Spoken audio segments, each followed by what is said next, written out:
Bismillahirrahmanirrahim. Assalamualaikum warahmatullahi wabarakatuh. Bismillah biquwatillah wa binasrillah la hawla wa la quwata illa billah ma ba'd. Hadirin jemaah salat subuh yang dimuliakan Allah Subhanahu wa taala. Alhamdulillah. Kita lanjutkan kajian tafsir Al-Qur'anul Karim masih pada surat Al-Fatihah. Sekarang ayat yang kedua. Allah berfirman, A'udzu billahi samil alim minasyaitonir rajim. Alhamdulillahi rabbil alamin. Kalimat alhamdulillah biasanya dimaknai alhamdu tawis kabehane puji kulillahi kadu ya Allah.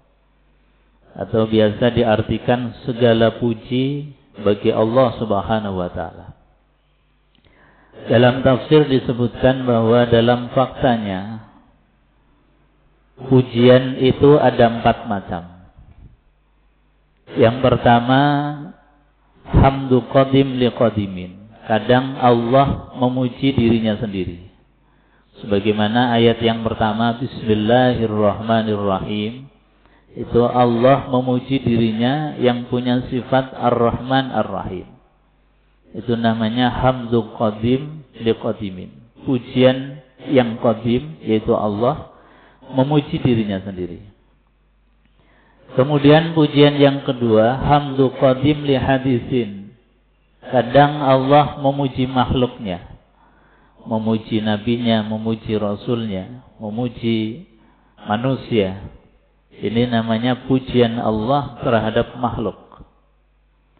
Yang ketiga, hamdu hadis li qadimin. Pujian makhluk kepada Allah Subhanahu wa taala. Ini yang sering kita sebelum berdoa kemudian memuji Allah Subhanahu wa taala. Ya Rahman, Ya Rahim, Ya Malik, Ya Quddus, Ya Razzaq.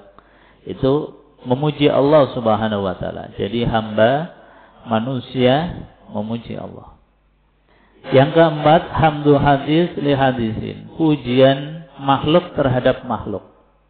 Kadang kita memuji pasangan kita, memuji anak kita, memuji orang lain. Nah, 4 pujian ini kata Allah Subhanahu wa taala lillah adalah milik Allah Subhanahu wa taala. Artinya apa? Bahwa ketika kita ini dipuji oleh orang lain, dipuji oleh manusia, jangan kemudian kita merasa punya hak untuk dipuji. Karena apa? Alhamdulillah, segala puji itu hanya milik Allah Subhanahu wa taala. Ketika kita ini merasa pantas untuk dipuji karena prestasi, karena memang punya sesuatu kelebihan apa, kemudian dipuji oleh orang dan kita diam saja, tidak mengembalikan hak puji itu kepada pemiliknya, maka sejatinya kita sedang mengkorup haknya Allah Subhanahu wa taala. Nah, ini hati-hati. Makanya ketika kita dipuji oleh siapapun, kita kembalikan pujian itu dengan mengucapkan alhamdulillah. Segala puji adalah milik Allah Subhanahu wa taala. Alhamdulillah ini disebut sebagai kalimat hamdalah, pujian kepada Allah Subhanahu wa taala. Dalam keterangan hadis bahwasanya alhamdulillah itu adalah afdhalud doa, doa terbaik. Jadi kalau kita mau berdoa, doa terbaik ya sudah alhamdulillah saja. Kenapa? Karena kadang doa kita yang sesuai dengan selera kebutuhan kita, ini kadang malah menjadikan madarat bagi kita. Kadang kita enggak pas atau wadah yang kita siapkan ketika doa kita ini terkabul, ini wadahnya enggak cukup. Makanya kemudian ketika dikasih oleh Allah, justru nikmatnya ini tidak terwadai. Atau ketika kita berdoa macam-macam, minta ini, minta itu, dan kita belum siap, malah menjadi fitnah atas doanya kita sendiri. Dikasih, minta ya Allah, minta harta yang banyak, minta ini, minta itu, dikasih betul oleh Allah, diijabah oleh Allah, Tapi kadang apa yang diminta justru menjadikan kita ini hijab terhadap Allah. Sebelum kaya minta ya Allah, minta harta, dikasih oleh Allah malah jauh dari Allah Subhanahu wa taala. Itu artinya permintaan doa kita sendiri yang justru menjadi penghalang kepada Allah Subhanahu wa taala. Makanya Al-Imam Athaillah As-Sakandari di dalam kitab Hikamnya mengajarkan kepada kita, kadang-kadang Allah itu menjadikan hijab justru dari doanya kita sendiri. Sebelum kaya tadi, minta ya Allah, minta ini, minta itu. Sebelum berkeluarga, minta diberikan pasangan. Sebelum punya anak, minta diberikan anak. Setelah semuanya dikasih, malah lupa terhadap Allah Subhanahu wa taala. Makanya doa terbaik itu apa? Alhamdulillah. Sudah enggak usah minta apa-apa. Makanya diajarkan di dalam syariat sholat misalnya. Itu syariat sholat dari awal sampai akhir itu isinya muji Allah. Toh. Dari mulai takbir Allahu Akbar itu sudah muji Allah. Allahu Akbar, Allah yang maha besar, muji Allah. Nanti doa iftitah. Kabira walhamdulillahi katsira wa subhanallahi bukratan wa asila. Inni wajjahtu wajhiya lillazi fatara as-samawati wal arda hanifan muslima wa ma ana minal musyrikin. Sampai akhir enggak ada permohonan minta harta, permohonan minta rizki, permohonan minta umur panjang, enggak ada. Semuanya adalah muji Allah. Memang ada doa iftitah yang sifatnya untuk kita. Allahumma ba'id baini wa baina khotoyaya kama ba'adta bainal masyriq wal maghrib. Ini minta untuk hazun nafsi kita. Tapi kebanyakan doa di dalam Al-Qur'an, di dalam salat itu hanya isinya memuji Allah Subhanahu wa taala. Jadi kalimat pujian itu adalah doa terbaik. Bahkan haji pun yang kita ibadah dengan membayar sekian atau mengeluarkan sekian banyak rupiah, jutaan rupiah, bahkan puluhan juta, bahkan ratusan juta, itu doa terbaik hanya labbaik Allahumma labbaik, labbaik la syarika lak labbaik, innal hamda wan ni'mata lak wal mulk la syarika lak. Memuji Allah. Tawaf isinya apa? Subhanallah, alhamdulillah, wa la ilaha illallah, wallahu akbar. Cuman itu toh. Sa'i juga sama, isinya memuji Allah Subhanahu wa taala. Jadi kalau pengen doa terbaik yang tidak salah sasaran adalah alhamdulillah. Makanya baginda Rasulullah sallallahu alaihi wasallam itu mengajarkan doa. Itu doa yang enggak aneh-aneh. Baru bangun tidur mintanya enggak harta, mintanya enggak apa-apa. Tapi apa yang diajarkan oleh baginda Rasulullah?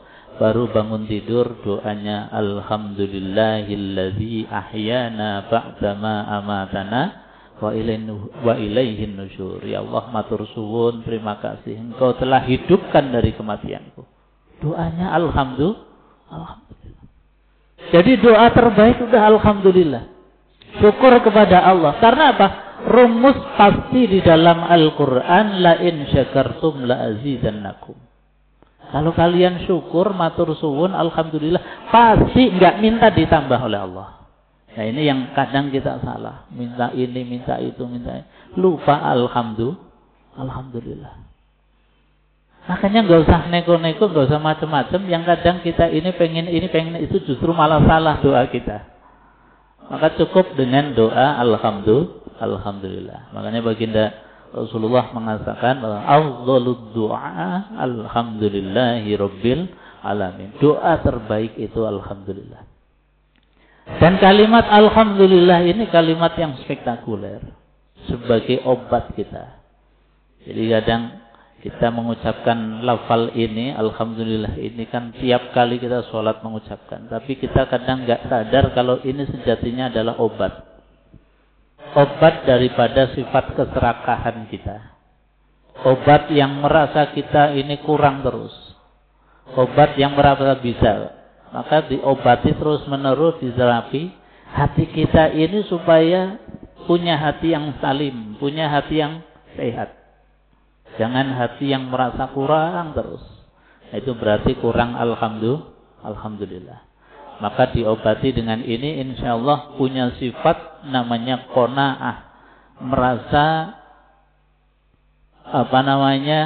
cukup dengan apa yang diberikan oleh Allah. Maka kita ini tanamkan sifat qanaah dengan kalimat alhamdulillah. Jamaah yang dimuliakan Allah, kalimat alhamdulillah ini juga diajarkan oleh baginda Rasulullah. Barang siapa yang tidak pernah lepas lisannya, hatinya dan pikirannya dari kalimat alhamdulillah dalam keadaan apapun, itu reward, hadiah yang disiapkan oleh Allah itu luar biasa. Ini hadis dinukil oleh Al-Imam An-Nawawi di dalam kitab Al-Azkarun Nawawiyah. Ada hadis menceritakan seorang yang ketika dalam keadaan kena musibah, anaknya meninggal dunia. Biasa setiap ketika ada musibah, Allah mengutus malaikat untuk datang untuk takziah. Maka malaikat datang, kemudian takziah. Setelah itu kembali melaporkan kepada Allah Subhanahu wa taala. Ditanya oleh Allah, "Wahai malaikat, apa yang dilakukan oleh keluarga yang sedang berduka?" Maka malaikat kemudian melaporkan, "Wahai Allah, keluarga yang sedang berduka ini mengucapkan alhamdulillah summa starja." Jadi yang diucapkan pertama itu justru alhamdulillah, baru diikuti kalimat istirja. Nah, ini sunnahnya. Sunnahnya kalau kita ini dalam keadaan duka, ucapkan alhamdulillah. Tapi ojo banter-banter. Engkau malah salah paham kalau ilmunya enggak sepadan.